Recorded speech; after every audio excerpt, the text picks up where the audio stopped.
भविष्यतକୁ ନେଇକି ଆଜ୍ଞା ପାଠ୍ୟ ପୁସ୍ତକ ମାନେ ଆମେ ସରକାରଙ୍କୁ ସ୍କୁଲ କ ବିଦ୍ୟାଳୟକୁ ପିଲାମାନଙ୍କୁ ଛାଡ଼ିଥାଉ ତାଙ୍କ ନୂଆ ଭବିଷ୍ୟତ ଗଢ଼ିବା ପାଇଁ ଆଉ ଦେଶ ପାଇଁ ମଧ୍ୟ ନୂଆ ନାଗରିକ ଭାବେ ଗଢ଼ି ତୋଳିବା ପାଇଁ ଆମେ ଚେଷ୍ଟା କରୁ ଯେହେତୁ ଆମ ଛୁଆ ନିଜେ ଭବିଷ୍ୟତର ଗଢ଼ି ପାରିଲେ ଗୋଟେ ଦେଶର ସୁନାଗରିକ ହେଇକି ସେ ବାହାରି ପାରିବ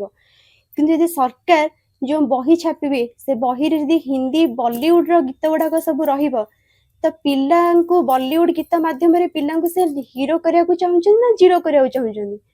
ପିଲାଙ୍କୁ ତାଙ୍କ ଭବିଷ୍ୟତ ପାଇଁ ଗଢ଼ି ତୋଳିବା ପାଇଁ ବା ଦେଶର ଗୋଟେ ସୁନାଗରିକ ଭାବେ ପ୍ରତିଷ୍ଠିତ କରିବା ପାଇଁ ଚାହୁଁଛନ୍ତି ନା ଗୋଟେ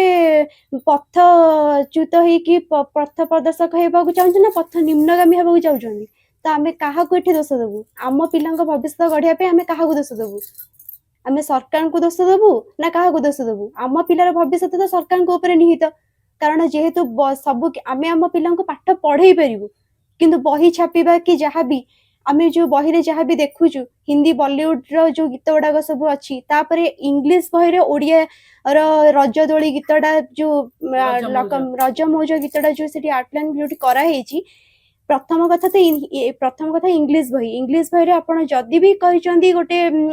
ରଜ ଦୋଳି ଗୀତଟା ଯେହେତୁ ଆମର ପାରମ୍ପରିକ ସାଂସ୍କୃତିକ ପର୍ବ ହିସାବରେ ଯାହାବି ଦେଇଛନ୍ତି କିନ୍ତୁ ଏଟା ଓଡ଼ିଆ ବହି ମାଧ୍ୟମରେ ବି ଆପଣ ଦେଇପାରିଥାନ୍ତେ କିନ୍ତୁ ଇଂଲିଶ ବହିରେ ଓଡ଼ିଆ ଭାଷାର ସଂକଳନ କରିବା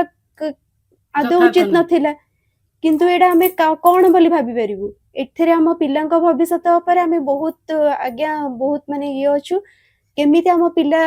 ଭବିଷ୍ୟତକୁ ଆଗକୁ ବଢିବେ ସେଥିପାଇଁ ଆମେ ବହୁତ ଚିନ୍ତିତ ହେଇକି ଅଛୁ ଆମେ ଏଭଳି ବହି ଦେଖିକି ଆମେ ବହୁତ ଚିନ୍ତିତ ହେଇକି ଅଛୁ ଆଗକୁ ଭବିଷ୍ୟତ କଣ ହବ ସେ କଥା ଆମେ ଅନୁମାନ କରିପାରୁନୁ